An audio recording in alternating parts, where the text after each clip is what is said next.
अस्सलामुअलैकुम वरहमतुल्लाहि वबरकातुह। Class 7 subject English lesson 1.4 journey to the west. बच्चों, आज के इस सेशन में इंशाल्लाह हम इस लेसन के कुछ ओरल वर्क और कुछ रिटन वर्क करेंगे। असल में कोविड-19 के चलते इस लेसन को इस साल के लिए ड्रॉप किया गया है, लेकिन पेज 17 पर जो ओरल वर्क है उसे हमें करना है और पेज 22 पर जो एक्टिविटीज़ है उन्हें भी हमें करना है। तो चलिए पेज 17 की एक्टिविटीज़ से शुरू करते हैं। शुरू करने से पहले एक रिक्वेस्ट, अगर अभी तक आपने इस चैनल को सब्सक्राइब नहीं किया है तो प्लीज़ सब्सक्राइब कर लीजिए। इसके लिए नीचे दिए हुए लाल बटन पर क्लिक करें और आने वाले बेल आइकन को ज़रूर दबाएं। और हाँ, वीडियो अच्छा लगे तो अपने दोस्तों में ज़्यादा से ज़्यादा शेयर करें और इस लेसन के बारे में कुछ कमेंट हो तो ज़रूर करें। चलिए शुरू करते हैं।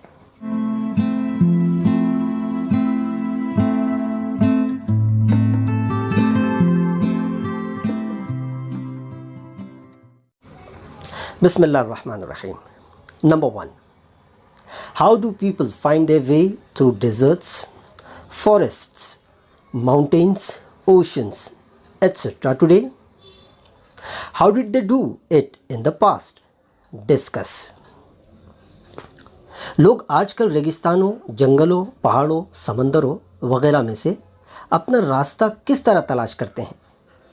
माजी में वो ऐसा रास्ता किस तरह मालूम करते थे? बहस कीजिए। बच्चों, यहाँ पर इस पहले वाले पॉइंट में हमें क्या करना है? इसमें हमें ये करना है कि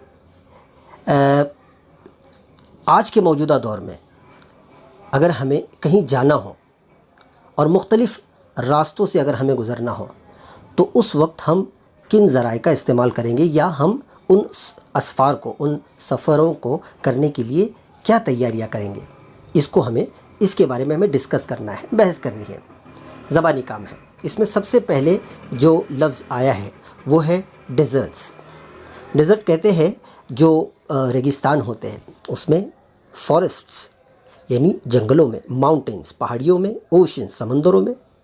इन जगहों से अगर हमें कोई सफ़र करना हो तो हम क्या तैयारियां करेंगे या किन चीज़ों का इस्तेमाल करेंगे? तो इसमें सबसे पहले जो ज़मीनी रास्ते हैं जैसे रेगिस्तान है और जंगल है, तो इन रास्तों को हमें तय करने के लिए, पहाड़ियाँ हैं तो इन रास्तों को तय करने के लिए सबसे पहले हमें उन इलाकों के नक्शों की ज़रूरत होगी। तो जो सबसे पहली चीज़ होगी वो मैप्स होंगे, ठीक है। इसी तरह से अगर कोई हवाई सफ़र हो तो उसके लिए हेलीकॉप्टर्स का इस्तेमाल होगा, एरोप्लेन्स का इस्तेमाल होगा। और अगर समंदरी रास्ता है, जैसे समंदर, ओशंस का जिक्र किया गया है, तो ऐसे मौक़ों पर हम जहाज़ का इस्तेमाल करेंगे। अच्छा, अगली जो बात पूछी गई यहाँ पर, how did they do it in the past? लोग जो है वो माजी में, पिछले ज़माने में किस तरह से इन सफ़रों को किया करते होंगे? तो उसका जवाब इस तरह से होगा, इन पास्ट लोग जो है वो आम तौर पर अपने सफ़र को करने के लिए पैदल जाया करते थे, अपने कदमों का इस्तेमाल किया करते थे। इसी तरह से कुछ लोग जो है वो ऊँटों की सवारी किया करते थे और कुछ लोग लंबे सफ़र के लिए अपने घोड़ों का इस्तेमाल करते थे, ठीक है। तो ये वो ज़राए हैं जिनके ज़रिए से लोग अपने सफ़र किया करते थे। अब इन ज़राए के अलावा अगर आपके जहन में और कुछ चीज़ें आती हों तो आप उसको भी डिस्कस करें, ठीक है। अब हम आते हैं नंबर 2 पर। Read the following statements and say whether each one is historical और फिक्शनल। बच्चों, यहाँ पर 2 अल्फाज आए हैं, एक आया है हिस्टोरिकल और एक आया है फिक्शनल। क्या मतलब है इनका? हिस्टोरिकल कहते हैं तारीख़ी और फिक्शनल कहते हैं फ़र्ज़ी, मनगढ़ंत। अब हमें नीचे दिए हुए जुमलों में हमें देखना है और ये कंफर्म करना, ये बताना है कि ये जुमले वाकई तारीख़ी है या फ़र्ज़ी है। इसमें सबसे पहला है, Indian merchants used to travel across the seas many centuries ago. क्या मतलब है इसका?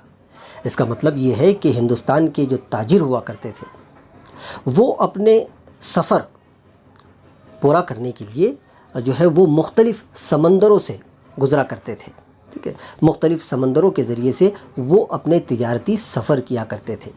तो इसका आंसर है हिस्टोरिकल। क्यों? क्योंकि ये तारीख़ के अंदर दर्ज है। अब हम आते हैं next. Sinbad the seller completed 7 voyages। बच्चों इसके बारे में जैसे इसका मतलब हुआ कि जो सिंदबाद जहाज़ी है उन्होंने जो है वो 7 बड़े बड़े समंदरी सफ़र या बड़े बड़े सफ़र जो है वो दुनिया में किए हैं। तो आम तौर पर ये माना जाता है कि ये फ़िक्शनल है, यानी ये कहानियों में इसका ज़िक्र होता है, इसका हकीकत से कोई लेना देना नहीं है, लिहाजा इसका आंसर आएगा फ़िक्शनल।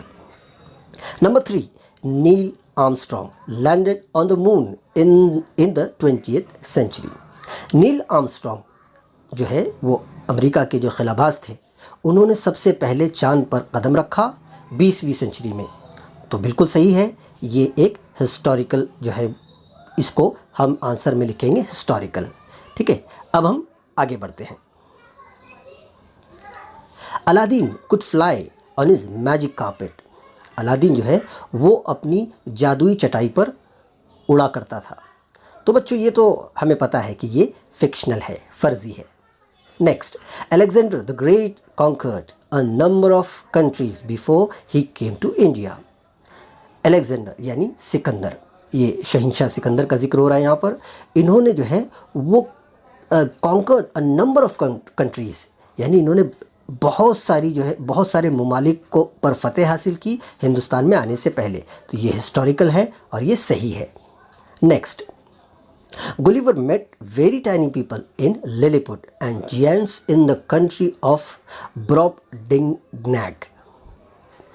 गुलिवर ये एक किरदार है, वो मिले, he met very tiny people, बहुत बोने लोगों से, इन लिलीपुट, लिलीपुट कहते हैं एक मकाम को, एंड जियंट्स, जिन्नात से, इन द कंट्री ऑफ ब्रॉबडिंगनैग, ये एक मकाम का नाम है। तो बच्चों ये जो है ये कहानियों में ये बात मिलती है, लिहाजा ये फिक्शनल है, इसका हिस्ट्री से कोई लेना देना नहीं है, लिहाजा ये फर्जी है। Next, there is a man in the moon who watches what's going on the earth. एक शख्स है जो चांद से इंसानों को देखता है, लोगों को देखता है कि ज़मीन पर क्या चल रहा है। तो बच्चों ये तो कोई भी बता सकता है कि ये एक फर्जी सेंटेंस है, ठीक है, फिक्शनल है। Next, emperor Ashoka's empire stretched from the modern day Afghanistan to Bangladesh. जो शहंशाह अशोका थे, उनकी सल्तनत फैली हुई थी, स्ट्रेच्ड फैली हुई थी मॉडर्न ज़माने के अफ़गानिस्तान से बांग्लादेश तक, यानी इस दौर के अंदर जो अफ़गानिस्तान से बांग्लादेश तक का इलाका है वहाँ तक उनकी हुकूमत फैली हुई थी। तो बच्चों ये हिस्टोरिकल है और ये तारीख़ के अंदर दर्ज है। ठीक है, तो ये पेज 17 का जो ओरल वर्क है इसको हमने कंप्लीट किया।